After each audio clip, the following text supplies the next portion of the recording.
Wait, wait, hold on. You mean everything isn't my job? You mean I don't have to do everything?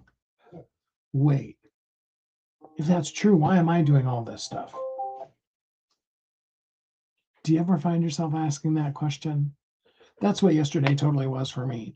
So, we went live and we were talking about some of the cool stuff going on and everything, and even some of the ways that AI can help us out. And then immediately, as is Steve's way, I began to see other things that needed to be done. And I began to start justifying why those are also my job, my responsibility, more things for me to do. And of course, the more you do that, at least if for me, the more absolutely overwhelming it becomes until you're just exhausted before you've started anything. And what you really want to do, and again, maybe this is just me, but that feeling of, I think I just want to give up and quit and not start at all because it's already overwhelming before you already even started it. That's crazy, isn't it? And yet, I don't know, maybe I'm the only one, but maybe you do that too. Maybe you find yourself coming up with a brilliant, great idea, and then you immediately start figuring out how you can do it. And maybe, and I'm totally preaching at myself here, maybe what I was discovering yesterday is maybe it's not. In fact, maybe none of it's mine.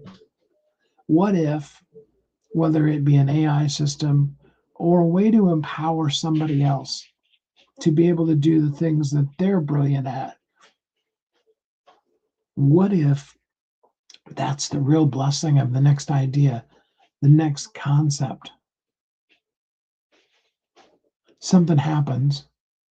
I immediately say, oh, well, this is exactly how I should handle that then. And what if there are systems we can build in AI and other things? And sometimes, what if, even though maybe AI could do it very, very well, what if it's a great way to bless somebody else?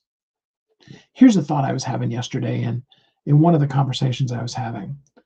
Have you ever been to, you probably have, whether it's McDonald's, Burger King, whatever, some kind of restaurant, fast food restaurant, and there's a person who, and maybe they even have a slightly diminished mental capacity, um, and and we can tell sometimes even just by looking at them. That's not judgy.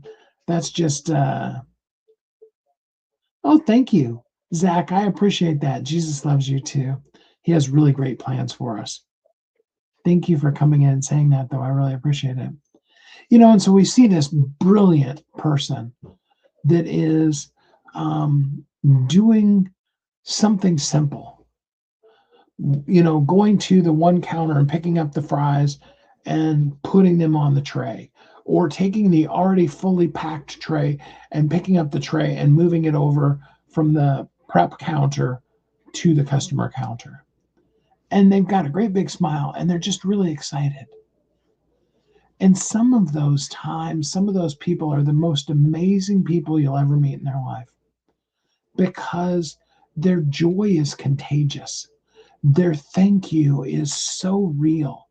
It's not like that, sorry, teenagers, but it's not like that teenager who's like, here you go. And you almost feel like you somehow interrupted their life by coming into the place that they work, right? But in truth, there are certain people that they just thrive in that situation. And maybe one of the best things we can do is find a place where somebody can really shine. I was doing an interview, this is a couple of years ago now, with a guy that was just lit up about taxes, not even just accounting in general, but, filing taxes, loved it. Couldn't, I mean, could have just talked for hours about how cool the tax code is. Isn't really exciting for me, but it was for them. I'm not saying that all of our things or some of our things shouldn't be AI, but sometimes our things are a great way to be able to bless somebody else. It might be somebody already in your circle, or it might be a great opportunity for you to meet somebody new. But I hope, like I've been doing the last 24 hours, you too will ask yourself, wait, why am I doing this? Is this something that's the best use of me? And then maybe, just maybe, when you see that, you'll ask yourself, who would be better served to do this? So, have you ever made anything your job just because it needed to get done, or just because you knew that you could do it? Do you know clearly what are the things in your life that truly require you, and what things are things that especially you shouldn't be doing? I know I do that. I bet you do sometimes too. Thanks so much for joining me. I appreciate y'all so much. I hope you're happy, safe, warm, and loved, and that until we're together again next time, you have a great week.